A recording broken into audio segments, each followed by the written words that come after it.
താരരാജാവും മെഗാസ്റ്റാറുമായി വളർന്ന മമ്മൂട്ടിയെക്കുറിച്ച് എല്ലാവർക്കും അറിയാം. എന്നാൽ വക്കീലായിരുന്ന മമ്മൂട്ടിയുടെ തുടക്കകാലത്തെക്കുറിച്ചുള്ള കഥകൾ അപൂർവമായിട്ട് മാത്രമേ പുറത്തു വന്നിട്ടുള്ളൂ. വളരെ സാധാരണക്കാരനായിരുന്ന മുഹമ്മദ് കുട്ടി സിനിമ മോഹിച്ചതും അഭിനയത്തിലേക്ക് എത്തിയതുമൊക്കെ വലിയ കഥകളാണ്.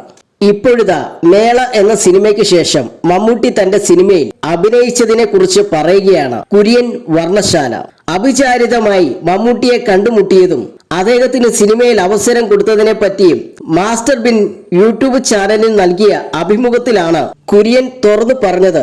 അന്ന് പണമൊന്നും പ്രാധാന്യമില്ലെന്നും ബീഡി മാത്രം നിർബന്ധമുള്ളൂവെന്നും പറഞ്ഞായിരുന്നു മമ്മൂട്ടി വന്നതെന്നും അദ്ദേഹം കൂട്ടിച്ചേർത്തു. അന്ന് മമ്മൂട്ടി വക്കീലാണ്, മട്ടാഞ്ചേരിയിലാണ് താമസം. മേളെ സിനിമയിൽ അഭിനയിച്ച വക്കീലിനെ കുറിച്ച് ഞാൻ DHA കോടമ്പിയോട് അന്വേഷിച്ചു. അദ്ദേഹം ഫോൺ നമ്പർ തന്നു.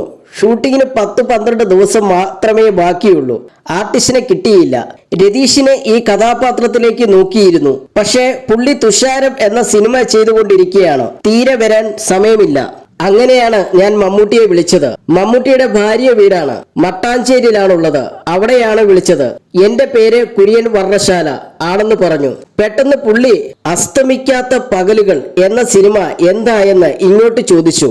അതെങ്ങനെ അറിയാമെന്ന ചോദ്യത്തിന് ഞാൻ എല്ലാ മാഗസിനുകളും വായിക്കാറുണ്ടെന്ന് പറഞ്ഞു. നിങ്ങളെയും എനിക്ക് എത്രയോ കാലമായി അറിയാമെന്ന് മമ്മൂട്ടി. എന്റെ അടുത്ത ഒരു പടമുണ്ട്, അതിൽ അഭിനയിക്കാമോ എന്ന് ചോദിച്ചു.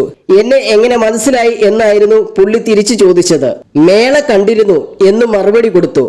കഥാപാത്രം എന്താണെന്ന് ചോദിച്ചപ്പോൾ വില്ലനാണെന്ന് ഞാൻ സൂചിപ്പിച്ചു. താടി വെക്കുന്നത് കൊണ്ട് കുഴപ്പമുണ്ടോ എന്ന് ചോദിച്ചെങ്കിലും അത് കുഴപ്പമില്ലെന്നും ബോറായി തോന്നുകയാണെങ്കിൽ കളയാമെന്നും പറഞ്ഞു. അദ്ദേഹം സമ്മതിച്ചു.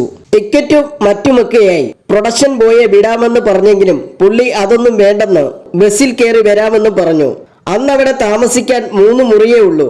ബാക്കിയുള്ളവർ വേറെ ഒരിടത്താണ് താമസിക്കുന്നത്. ഒരു മുറിയിൽ ശങ്കരാടി ചേട്ടനും ഒറ്റയ്ക്കും, ഒന്നിൽ ഞാനും മമ്മൂട്ടിയും ആനന്ദക്കുട്ടനും, മറ്റൊന്നിൽ സുകുമാര ചേച്ചിയും മീന ചേച്ചിയും താമസിച്ചു. അന്ന് മാസങ്ങളോളം ഒരു മുറിയിൽ തന്നെ ഞങ്ങൾ താമസിച്ചു. പുള്ളിക്ക് ആകെ നിർബന്ധമുള്ളത് ബീഡി മാത്രമായിരുന്നു. കാശൊന്നും എനിക്ക് പ്രശ്നമല്ല, ബീഡി വേണമെന്ന് മമ്മൂട്ടി പറഞ്ഞിരുന്നത്. നിങ്ങൾ എന്താണ് സിഗരറ്റ് വലിക്കാത്തത്, ബീഡി വലിക്കുന്നത് എന്ന് ചോദിച്ചപ്പോൾ അതിന് കാശ് വേണ്ടേ, ബീഡിയാണ് ഇഷ്ടമെന്ന് പറഞ്ഞു. അന്നൊക്കെ രാവിലെ എഴുന്നേക്കാൻ പുള്ളിക്ക് കുറേ സമയമെടുക്കും. എന്നിരുന്നാലും ഷൂട്ടില്ലാത്ത ദിവസങ്ങളിലും അദ്ദേഹം ലൊക്കേഷനിൽ വന്നിരിക്കുമായിരുന്നു. ഞാനിതൊക്കെ ഒന്ന് കാണട്ടെ എന്നാണ് പറഞ്ഞിരുന്നത്.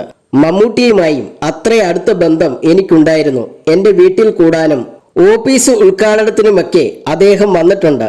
ഞാൻ പഴയ മമ്മൂട്ടിയല്ല, ഇപ്പോഴെങ്ങനെയാണെന്നൊക്കെ അറിയാമല്ലോ എന്നൊക്കെ തമാശയായി അദ്ദേഹം പറയും. എനിക്ക് നിങ്ങൾ പഴയ മമ്മൂട്ടി തന്നെയാണെന്ന് ഞാനും തിരികെ പറയും.